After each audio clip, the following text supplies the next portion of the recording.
Yo, what is up guys? Chef Vapor here bringing you another video. Today we've got a few things to talk about, but we're just kind of grind through them, if you will, and make this as easy as possible and as painless and quick as possible. So first things first, I want to kick it off by saying that I haven't uploaded in a few days. I'm sorry for that. I've been busy, but on top of it, I've made videos, I just haven't uploaded them.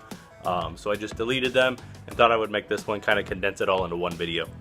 But the first thing I want to do is say the arms race box mod, I'm not using it because it still doesn't have the update out for consumers like you and me. Now they do have it out, and I've gone through that before. If you own one, call up Limitless, they'll give you an email, fill out that chart, send it back to them, and then you can ship your box to Limitless Modco. They can update it and bring it back to, or send it back to you. You can do that, that's an option. I don't want to do that, I'm just going to wait for the update.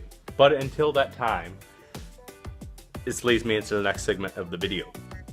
I didn't have a 2-battery mod. I've been using my RX for the last probably 3 or so weeks after I bought the arms race and it stopped working. Because I bought the arms race, I gave the Alien that I have to my wife, so she uses it every day now. So I'm not going to take it back. So that means I don't have a 2-battery mod that isn't the Skyhook, and Skyhook is strictly only RDA, which is phenomenal, but I have a TFE12 and I want to use the TFE12. So I didn't have a 2-battery mod. So I got a 2-battery mod. The 2-battery mod happens to be the G-Priv. And the G-Priv is phenomenal. So I thought I'd go ahead and review that for you guys. The back, we'll go through the back first. As you guys know, dual 18650s, very strong magnetic back, very strong, very nice. I like that a lot. Firing button is the whole side, just like the Alien and pretty much most of the new Smok boxes now. This little button right here will turn the screen on and off, kind of like your cell phone. Let's see here. You have the clock. You can set the time. It is military time. You can update it to be standard if you prefer. I like military time, it doesn't bother me, so that's fine. Your battery logo right there shows you how strong your batteries are. This is your wattage, how you're hitting, your puff counter, and then this is, what is this? This is your ohmage, this is your voltage in the middle, and then this is your amperage. Very, very easy to do. You can also go into the main menu there, and you have voltage mode, or voltage wattage mode, whatever you want to say, temperature control mode, settings, and then your puff counter. You can set max puffs if you so choose. We'll go into settings really quick so I can show you that, because there is a lot, there's a lot of stuff you can do.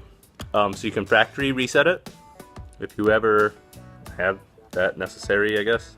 Gives you the model number, gives you UUID, gives you an option to change the screen timeout, so that's how long it'll go before it goes black by itself, and that's how you change the time. But you can also set the date, so if for some reason you don't have your phone on you or something like that and you want to know what the date is, you can have your box tell you. You just go into your menu. Pretty nice. But when you go into voltage or wattage mode, I'm not going to do TC because I don't use it, so I'm not going to talk about that. It is a feature. But when you go into wattage mode, you can change the way it hits, like with the Alien or most other Smok boxes. This one has a couple of different options though. It has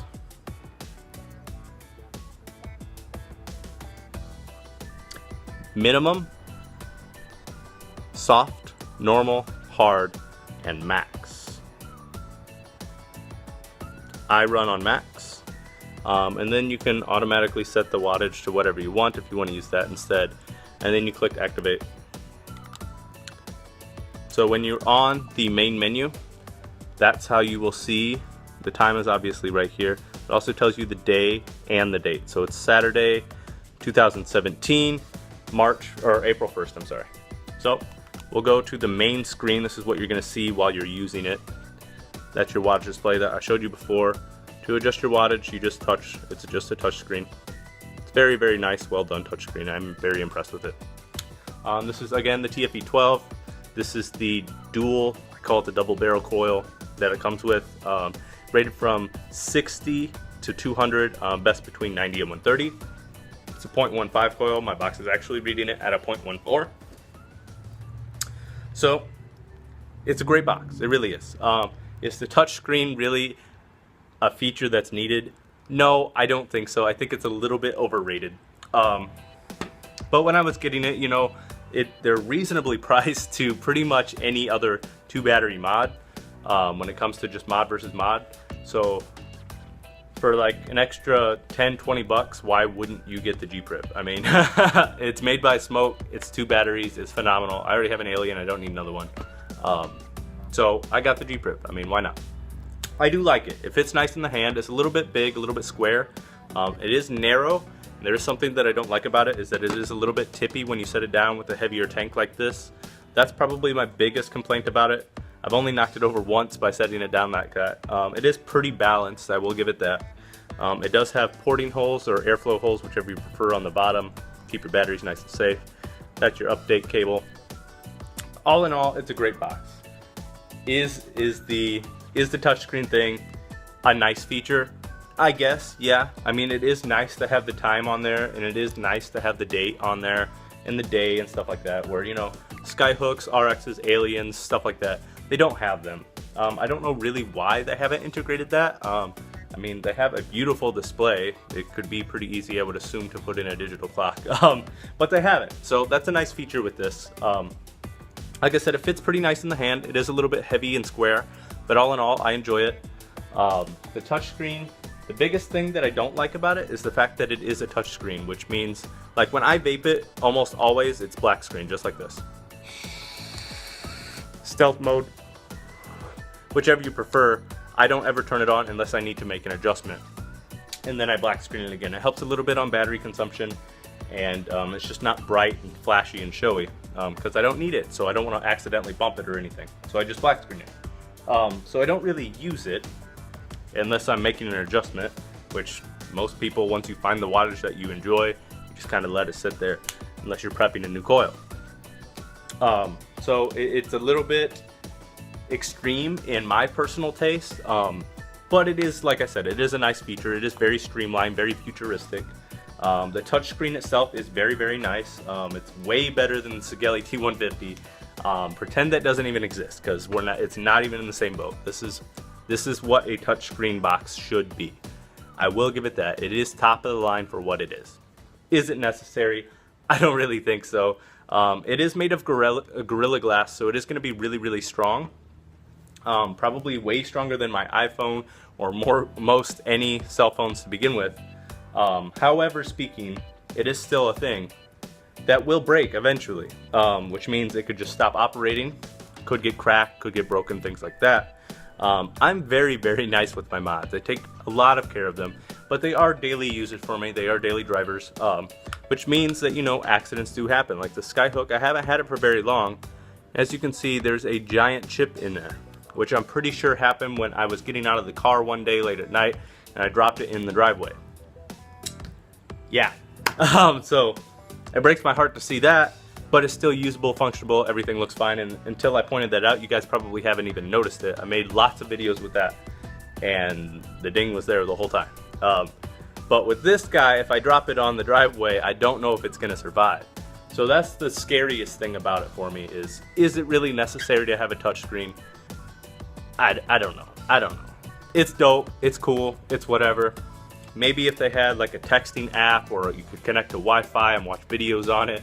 I know it would drain your batteries a lot, but something like that. Turn it a little bit more into a smartwatch or a smart box versus just a touchscreen box. And I think that's where they're going with it. I think that's where the future holds for, touchscreen box mods, and probably mods alike, as long as they keep up on that train. I think you'll probably have capabilities to downloading. Is probably going to run in the Android market, so you'll be able to download small apps, maybe a texting feature, as long as you're connected to Wi-Fi, things like that. That, I don't know, again, I don't really think it's necessary to be able to text on your mod, but, you know, I would text on my mod versus using my phone if it was connected to my phone, because it's a feature. That's pretty dope. So if they turn it more into a smartwatch, yes, absolutely, way worth it. And they might still come up with an update, and you might be able to do that. I don't know. but I think that's where the future is with touchscreen mods. But yeah, that's my biggest complaint. That's my rant. It's over. I still bought it. I still enjoy it. It's a touchscreen mod, and it is phenomenal for what it is. Just keep in mind that the touchscreen, as nice as it is, it's bright, it's vibrant, it's very informative, and it's nice to just touch it, and you don't have to worry about buttons getting stuck. There is a satisfying thing about hitting a clicky button to me, rather than just touching a screen. But with that being said, that's the only complaint that I have about it. Phenomenal box, it really is. So this is 130 watts max hit on the TFV12. It is rated 60 to 200 like we talked about. Their best suggested range is from 90 to 130. That's why I'm running it at 130 right now. I'm running Banana Milk by ELiquids. It's a phenomenal flavor if you like banana. It's not strong, sweet, and punch you in the face. It's more of a subtle banana cream. Very, very nice flavor. So I'm going to take a few hits off of this guy, show you what's up, and we'll take it off, go on with our day.